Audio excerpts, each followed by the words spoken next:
So another excellent panel that we have here, and I'll get them to introduce themselves from left to right. What would you like us to say? Whatever, just a brief one sentence who you are. Hello, I'm Keran Howe. I'm from Women with Disabilities Victoria. Delighted to be here.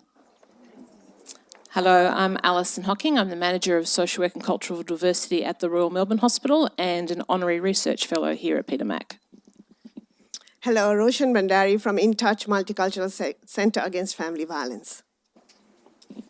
Hi, I'm Shawana Andrews. I'm an Aboriginal health lecturer at the University of Melbourne and doing some research in Aboriginal family violence with Kelsey and Kathy Humphreys. Excellent. I don't need it. I'm wired up.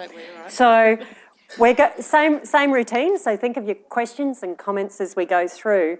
But the first question for Keran is really, we're very ableist as well our frameworks, and women with disabilities are often at increased disadvantage as they experience gender discrimination and disability discrimination. So what key considerations and things do you want to tell the audience about? Thanks, Kelsey.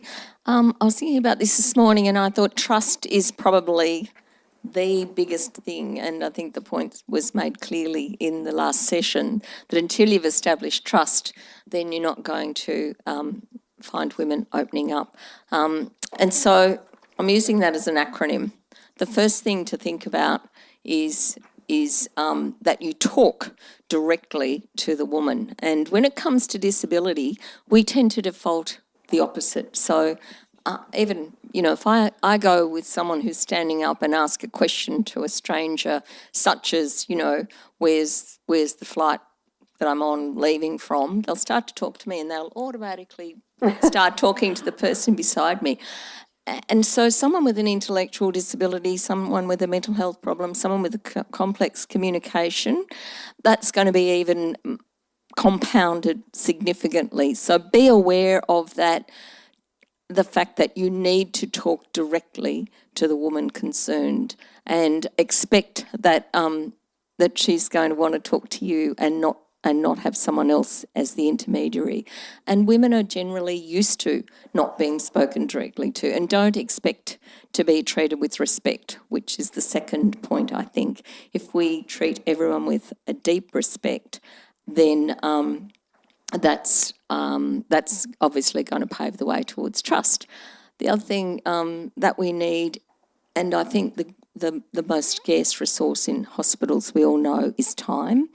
And it's very difficult to communicate effectively with someone who needs a lot of time in a speedy hospital environment, but that is absolutely critical. So I think you actually need, where possible, to understand the nature of the woman's needs before she comes in. If there's an appointment that's being made, if it's now being identified when someone has a disability. I know this is something I worked at the Women's many years ago, and we were advocating strongly that we have better data around disability and understand the needs of clients and count the numbers coming through with a disability. I'm not sure that that's happening, but if you know that someone's coming in who's deaf, you can organise an Auslan interpreter. If you know that someone's coming in with a communication disability, then you need to understand, does she need a communication aid to come with her?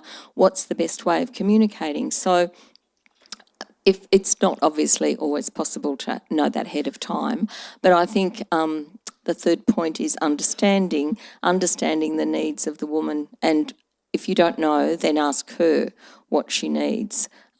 Do not, obviously in this situation, it's so important not to draw on family to be the intermediary to communicate. So as far as possible, work with the woman around what she needs in order to be able to talk with you confidentially and in private. The fourth point is to draw on the systems that you have available.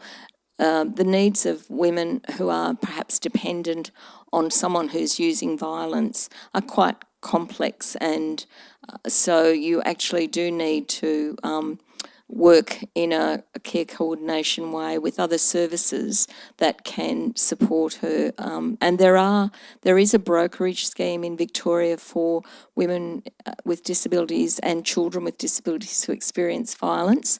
And the Department of Health and Human Services provides funding for immediate emergency care for the first 3 months. So not everybody knows about that program, and it's really important if you're seeking to respond to someone who might need additional equipment, might need emergency attendant care, that you can make use of the services and the systems that are available. And the final one, I think, is to be very thoughtful in how you're responding, and if you are able to achieve all those things, then you'll achieve the trust of the woman. I love it. Who else loves it? Yay! And if we could apply that to people without disabilities as well, it would be amazing. So now we're making it complex care again, particularly around cancer or other chronic diseases, again where the person who's perpetrating may be the carer. So Allison, would you like to add some thoughts about that? So I guess what I'd like to start by saying is that in the same as most areas in which we talk about in these sectors, that we don't actually know what the prevalence is. And that sometimes makes it hard to target where we're going to put the right levels of care and support. We undertook a small study here about a few years ago based around women undergoing treatment for advanced cervical cancer. And what we found in studying that small subset of women was that about a third of the sample size had an identified trauma history, and about a third of those patients had an identified either history or current family violence scenario. So it was quite a high uptake within that space. What we know working clinically in this area is a bit like Keran was saying, is that we are working in an oncology area. It's much more an outpatient-based scenario in terms of treatment over a longer period of time. And so you do have a longer time set to build up a working relationship with the patient. And often that means that with time, they will feel more comfortable about disclosing what is going on in their environment to either the social worker or the nurse or the doctor, whoever it might be working with. What we found in interviewing some of these patients is that for them, even though they were identifying that they had a current or a past family violence scenario, that wasn't the worst thing that was going on for them in their lives right at that time. It was the cancer diagnosis and getting through 6 weeks of daily radiation therapy. And so whilst what they might do is tell you about what their scenario is, but just want you to hold that and know that that's what life is like for them. And so then what does that mean for the clinician? If you've got this knowledge about this, say, woman that you're seeing on a regular basis and her husband that might be coming in to accompany her, and sort of the comfort factors that I think some of us have often felt in working in those situations. It's complex in that if they were to even think about leaving home at that time point, what does that mean financially? Cancer in general is a costly exercise to go through. Even though the medical treatment's covered, it's the coming in and out every day, it's the medicines, it's everything else that goes on around that, having to give up work for some parts of time. Transport.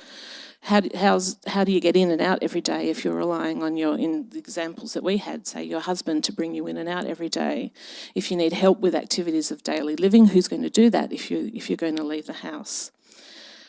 But we also know that women who have identified that they've got a current or a history of family violence also can have a poorer response in terms of cancer recovery and wellness. So what happens to them as they try and get through their treatment, the stress and the anxiety that they're living with is quite difficult. It's also, especially with the patients that we were looking at, important to understand that. So Treatment for cervical cancer is very invasive, and it also involves some internal radiation therapy. So if you've got the effect on your body, if you've been through a sexual abuse or a family history, a family violence scenario, the comfort factor that you might have about somebody being near your body and providing treatment internally within your body, if we know that up front and we can work with them through the process as they get there, helps getting them through the whole treatment scenario quite easier. But the other thing that we often come across is, somebody mentioned earlier, sometimes it's not the patient who discloses a family violence history. It might be the carer, and often the wife, who is working closely in a counselling scenario with a social worker or a nurse and says, this is my history and this is the person that you're treating, this is what he's done to me in the past. What we've also found there is that she might identify that now he's sick, I feel like I'm obliged to stay with him and help care for him, and also now he's so ill I know that he can't do anything more to me, so I can see the end of the light. But we've also had scenarios with women who have left home, living their own independent lives, their past partner becomes unwell and they move back into the home to help care for him, because it's the scenario of, I love the person, I just don't love what their behaviour is like. Complexity. So again, I want you to talk to each other, but maybe this time these two areas are probably maybe perhaps less understood, less than some of the ones in the previous one. So what's the key priority, do you think, for both these areas? Okay, have a chat.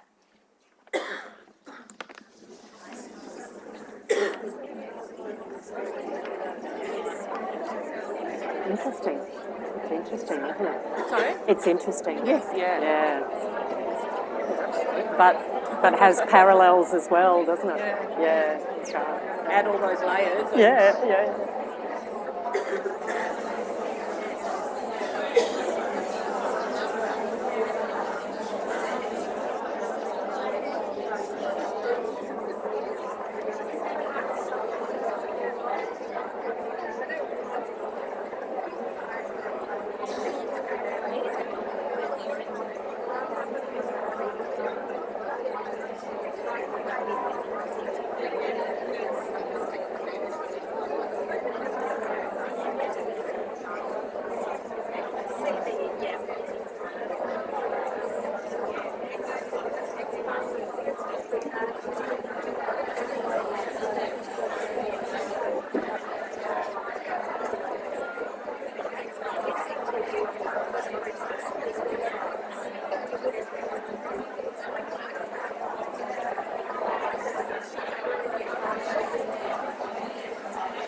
That's great. Yeah, actually, there's a chance to talk to everything. I realise that we talk a lot about infant family violence. We've talked about that before you came. So, yeah. Okay, ding, ding, ding. Sorry it's so short, but we're trying to cover quite a lot. So, someone from this area, anybody at all who, might like to make a question or a comment about this areas? Yes.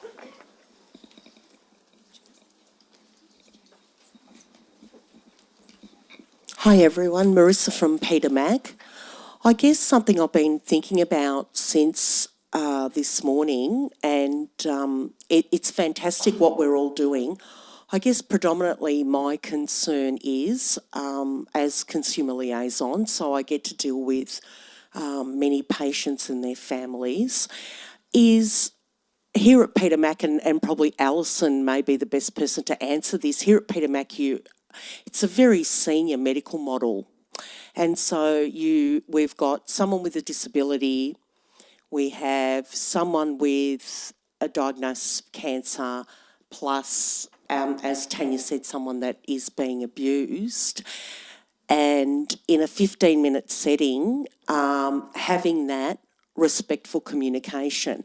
And with all due respect to all our marvellous clinicians out there, and our senior clinicians, when all cancer patients are category 1, so as it stands at the moment, 65% of our admissions are category 1, and 30% of our patients are on clinical trials.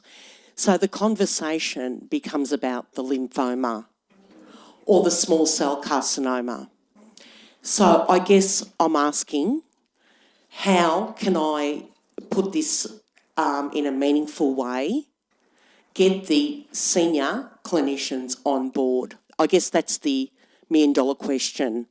Can you answer that? Or I mean, can. I think I was going to say through to you, Kelsey, and say I think it goes back to the training and education package that we're looking more broadly across health and how we get that embedded. But Yeah, I mean, people ask me about GPs. I say they're like a cultural group. You have to actually have clinicians talking to clinicians for a start, you know, and I think that that's why in the model I had this morning, it was a clinical lead and a family violence lead, and I think that that's a really important part of the change piece. The second piece is a really clear message that women aren't expecting them to fix it. And actually all of us, if we think about it, if anybody listened to us for 5 minutes, wouldn't we love it? You know, like the hairdresser listens to us for 5 minutes. It's a message around we're not trying to solve it all in one, you know. So I find those are the things that work with doctors, is that I am a doctor talking to a doctor, the same as nurse to nurse. And secondly, talking about and showing them how you can do it in a 5 or 10 minute piece. You know, there's a video of me doing it in that time. So I think that, you know, demonstrating that a little bit of what you're talking about, and of course in the complexity of a cancer diagnosis or this, it's harder. I don't know. Yeah. I think the other thing is creating a culture where women or any patient knows that this is an environment where you want to talk, you want people to talk about what they're experiencing. So posters and whether you talk about zero tolerance or whether you talk about this is a hospital where we support survivors of family violence, talk to us. Yeah. The social model of health, you know, that often the women's has as a culture behind it. So, you know, it is an issue when it's more a medical model. Someone here? Anybody? Yeah.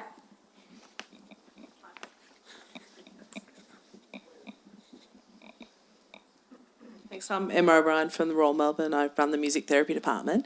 And I just also wanted to bring in, we've talked a lot about non-verbal, that other people can, we were talking about asking people questions. Sometimes people reveal things in songs that they write with us or in music sessions and improvising, and they'll tell their stories in different ways, and to not forget, or in art, that there are other ways to communicate and for people to reveal things. Yeah, and we're going to have the poetry after lunch, which is going to be great. Up the back there. I love how you're all getting trained now. You know where I'm going. David Mead from Barwon Health. As an extension of that, before I sat at an office way too long at a computer, I was a speech pathologist. And thinking about those groups of people that attend that have communication impairment, it's really a question for the audience. You all sit in hospitals that would probably have, you know, multiple speech pathologists sitting in them. How often do you actually utilise those skills to help support people with communication impairment? Victoria Police do it really well. They're doing it more and more. Yet we all have teams of speech pathologists that I don't think we utilise. Who's used a speech pathologist to help with a communication problem? Few? Few.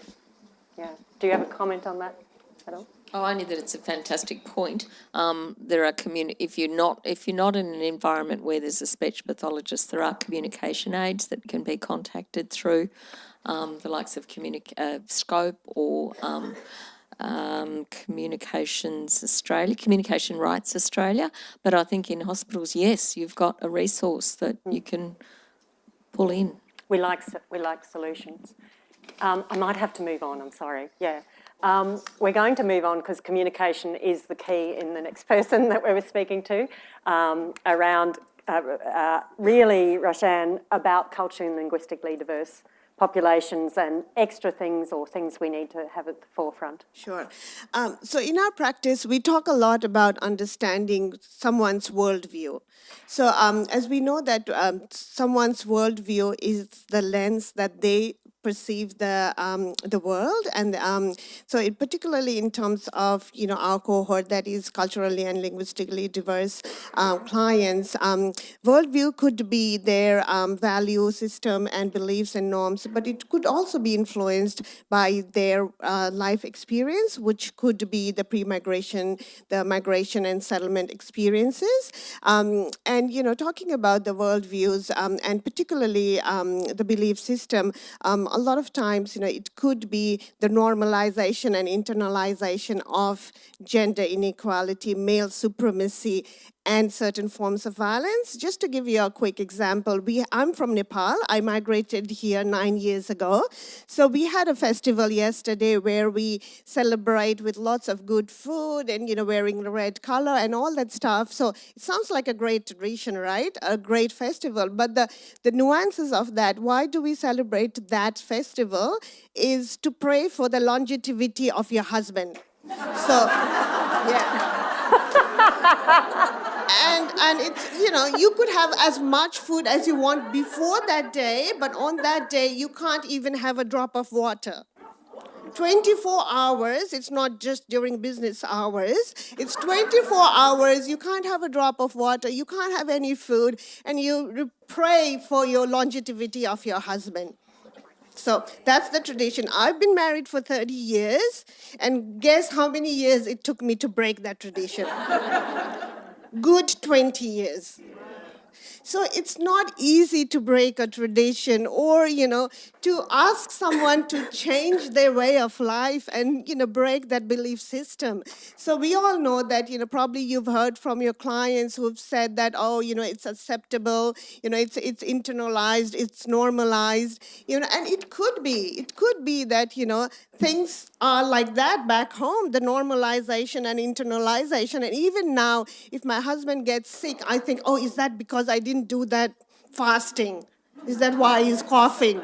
So it's the internalization thing that's really difficult to break, and it doesn't happen overnight.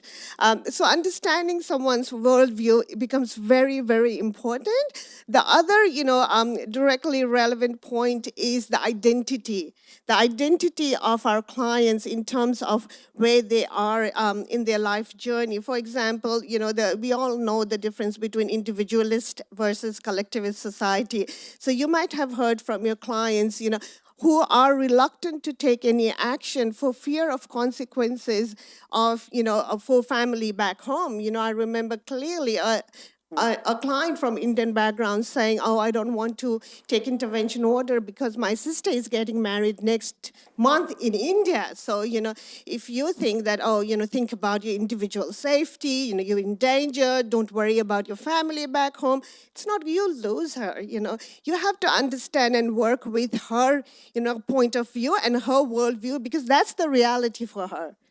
So I think that that's a really important point in terms of understanding the collectivist nature of where she's coming from. But the third point is, understanding the pre-migration experience and the settlement barriers. For example, someone from refugee background might have experienced and or witnessed severe form of sexual violence and has a huge mistrust of, authority. But, if you're encouraging someone to seek that support through that avenue, would she be likely to go through that avenue? So just, being informed of the wider worldview, which could be the belief system and the values, but also informed by her individual experience. And the second one, big thing, is the barriers. So there's a whole list of barriers in addition to the worldviews, and the language is one of them. And I go back to Jenny's point in terms of talk to her. Interpreter is the medium. So I've seen a lot of professionals who look at the interpreters when they ask questions. So, that's the core principle of respect. She's the main client, the interpreter is the medium. So, some of those basic, and we don't have time to unpack a lot of that today, but, being aware of the additional barriers, and there's a whole lot of that, but I just wanted to touch upon the interpreters, but focusing on the worldview. And the main thing is ask. Yeah.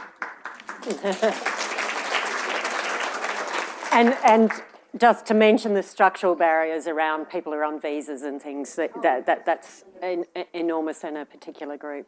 So now, Shawana, I'd really like to hear about, from your perspective, around Aboriginal and Torres Strait Islander families and what you'd like to tell the audience around that area. Okay, thanks, Kelsey. I guess Aboriginal family violence really sits at the intersection of the experience of colonial violence coming together with the experience of intergenerational and personal violence, which I guess is that intersectional approach of experience, bringing in race, class, as well as gender, which I think is the primary element that we look, the primary lens through which we need to look at family violence and in Aboriginal communities, but it's not the only lens.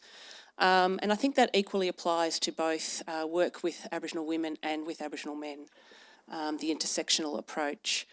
Having said that, I'd like to debunk one of the myths I think is both within Aboriginal communities and non-Aboriginal workforce and communities, is that family violence is a cultural issue and that it's men's or women's business. It's actually not, it's community business.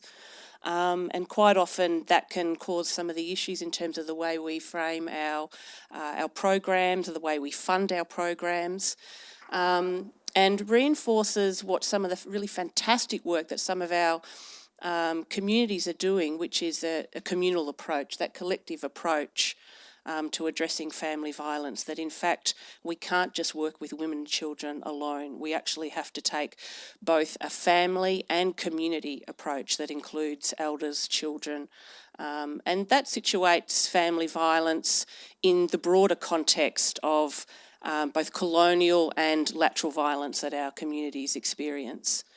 I guess in terms of working with families and communities from within the hospital system and the health system more broadly, is the notion of a relational worldview. So bringing in that Indigenous and acknowledging that Indigenous relational worldview.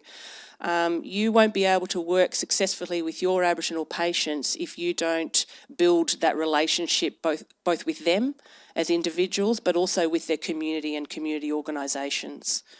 You won't be able to engage them, and Aboriginal people express themselves by walking away from services and not attending. And I imagine you've all experienced that failed to attend appointment of an Aboriginal patient who just doesn't turn up. And how do we engage that? So I think that's probably the first and foremost point that I'd like to offer you, is to take the time, and again, that's a scarce resource, but take the time to build the relationship with your local Aboriginal community-controlled organisations. And also with key workers within your own organisations and with other mainstream organisations. Having said that, I'm really mindful of the level of burnout among our Aboriginal workers. So Aboriginal hospital liaison officers are a fantastic resource and know our community and know how to engage our community. However, Aboriginal family violence is all of our business. It's all of our responsibility, and oftentimes something that, such as family violence, it's so complex, it's really a difficult space to work in.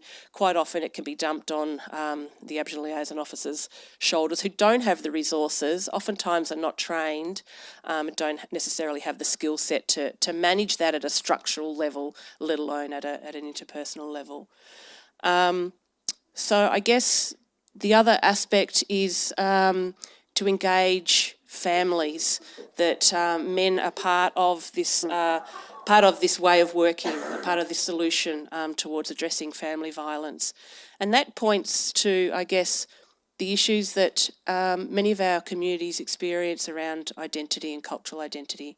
So you're all aware that we we have some major sort of national and constitutional issues around around identity, which poses another layer, and it sort of speaks to that issue of sort of structural barriers and structural racism that our communities face in terms of accessing healthcare. So not only do Aboriginal women who are mostly the victims of family violence, having to manage that horrendous experience, but they're also having to manage a system and try and access a system that doesn't cater to their cultural worldviews. And I guess perhaps just the last point is that when we work with Aboriginal families, and I'll particularly highlight Aboriginal women here, is that we have to work by acknowledging their strengths as opposed to their deficits. Aboriginal women are quite often, throughout our history, been defined as victims, and so taking a strengths-based approach to this work can be much more helpful. So that's an echoing message across, but particular to this. So again, have a little chat with the person next to you around such complex issues as these two are, but just to give you a bit of space to air your thoughts.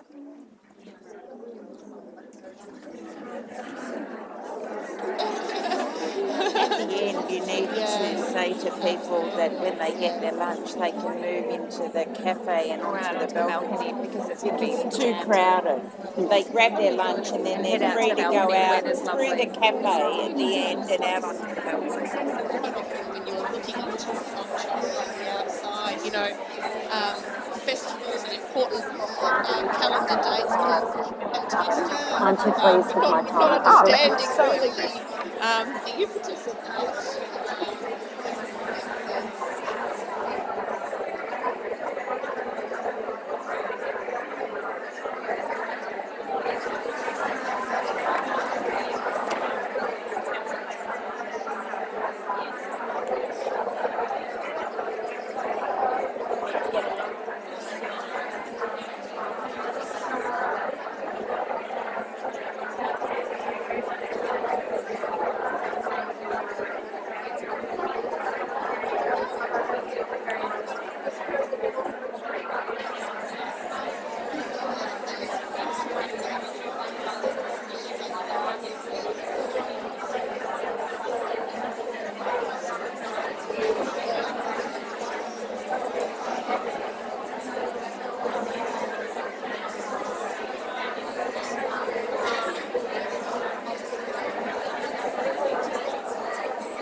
I'm reluctant to stop them, but they're having such a good time. It means you're really engendered, you know. But I want to hear what they've got to say. Okay, ding, ding, ding. Okay, I think I'm supposed to start on this side. So, someone just here. Yep, great. Thank you, Louise from Monash Health. First of all, thank you so much to all the speakers this morning who have been brilliant and educated me greatly. My question is for the clinicians in the room. In the context of what's been happening in the UK is that there has been years and years of child abuse being ignored by the police for fear of being accused of institutional racism because the predominant perpetrators, I don't know what to call them other than perpetrators, were from Pakistani background against white children. So clinicians amongst you, how much is there a barrier about calling behaviours that are unacceptable because there is this additional barrier of cultural question in there. Did that make sense? Okay, so who feels there's an additional barrier about being accused of racism if you're asking a particular cultural group? Is that the sort of question? Yes. Yeah, Yes. Who feels that way? Clinicians in the audience. Some of us? Yeah. Or the damage of offence and Yeah. Do you want to try and, yeah? So is the question, if someone uses that as a cultural defense? No, it's the reverse, that it's the the clinician's reverse. worried about doing it. Yeah. Because then it might be, Offending them. accused of saying, you're a Pakistani, therefore you're suffering abuse. I think that's the question. Yeah, racism. Yeah. It's a little, Or a perpetrator So or I whatever. guess it comes back to this the context of where that's happening, whether we're talking, and your question is particularly with the perpetrators or the user. It's about the clinician calling the behaviour regardless of the cultural background of the situation and the reluctance of clinicians To do that. because am I being racist? Am I going to be accused of being racist? Okay. Yeah. Yeah. With the police force in the UK. Yeah, so I guess, that comes from the confidence of doing that. And a lot of times, we hear that a lot of fear in terms of naming that or even, working with an unknown, because if you do that, you might open the whole can of worms as well. So it's more about confidence, but also being guided by your work policies and procedures and what type of support you have, because, I'm not sure in terms of your context, whether that would be a part of your responsibility in terms of holding that perpetrator accountable in terms of what he's doing or not doing. So it's not being from a clinical background or not knowing the setup of the clinicians. I probably won't be able to give you any strategies, but I think it's the fear of and the lack of confidence. So it's probably working more into some of the cultural nuances, but also being able to say that up front. And it's normalising it by saying, Yeah. when someone comes with this, I ask all patients. So it's just really practising normalising it. And they may still feel selected, but I think it's that. Shawana, do you want to comment? I was just going to say, I mean, in the Aboriginal communities, Aboriginal women don't notify police when they're when they're in a family violence situation, and we know that the legal system is perfectly adequate to address the issues, but it's not applied to Aboriginal women. So there's a real, really significant issue there. In terms of child protection, I worked for 10 years at the Royal Children's Hospital, and quite often that Aboriginal worldview and Indigenous child rearing practices came to play, came to the fore in the conversation around child protection, and the engagement between, and it was predominantly social workers and the Aboriginal Liaison Officer team, as well as organisations like VACA, Victorian Aboriginal Childcare Agency, were quite often able to work through those issues and simultaneously support the family. When there was a need to make a child protection notification, we had arrangements in place that supported the family. So the Aboriginal Liaison Officer team wouldn't make the notification. We would be the team that supported the family. The social work department would make the notification, and we discussed that through with the family.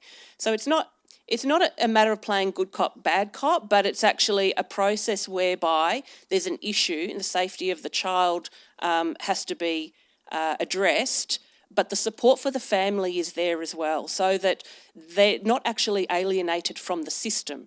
Because once you alienate a family from the system, that child is at more risk. So there's processes, and they're generally relational processes that can be put in place to ensure that clinicians are given the supports as well as families are given the supports, and of course the issues around child protection. The child is given the support that they need. And this is a real issue for all women many who fear referral to social work means child protection, you know, in a screening setting. So learning from what Shawana just said. Absolutely. I've just finished interviewing 15 Aboriginal women who've experienced family violence at varying stages in their lives. So some elderly women, some elders, some women who are new mums, and the fundamental message that came through the interviews was that they need to make a decision, generally when they're in a family violence situation, as to whether to maintain the relationship and not be physically or emotionally or sexually safe in that relationship, or to notify someone and risk having their children removed. Yeah. That's a really impossible situation to be in. And that's a common story we hear from women. Okay. This group here? Yeah, I keep trying to take it as well. This group here, anybody want to make a question or a comment? I just think an extension from that is also when they do make the choice to leave, is that if I'm here in the house with, do you want to hand it to her? Yeah. if I'm here in the house with my partner, I have control and I'm here to protect the children. But when I leave, if there's then joint custody that comes as a result, I have to leave my child with my partner for a day, a night, a weekend, and that whole time I'm thinking, are my children safe? Yeah.